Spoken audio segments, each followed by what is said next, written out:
अस्सलामुअलैकुम दोस्तों, आज हमारे साथ एक नया लफ्ज़ है एम्बिग्विटी। ये लफ्ज़ तो आपने सुना होगा, लेकिन इसकी असल ताबीर और इस्तेमाल का आज पता चलाएंगे।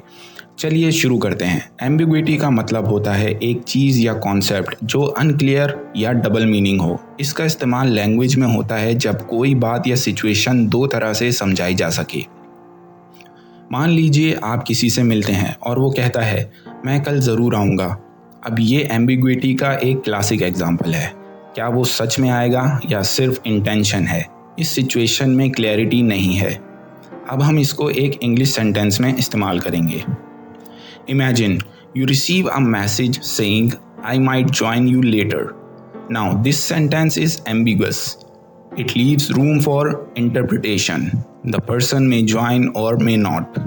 It's not crystal clear, creating a sense of uncertainty. Ambiguity का इस्तेमाल उर्दू में भी होता है और ये हमारे एक्सप्रेशंस में भी छुपा होता है।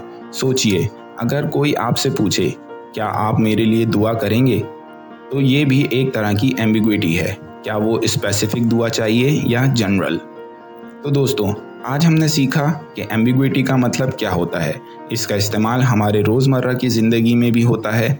अगर आपके पास कोई और एग्जाम्पल है तो कमेंट में ज़रूर बताएं। मिलते हैं अगली वीडियो में, तब तक के लिए खुदा हाफिज़।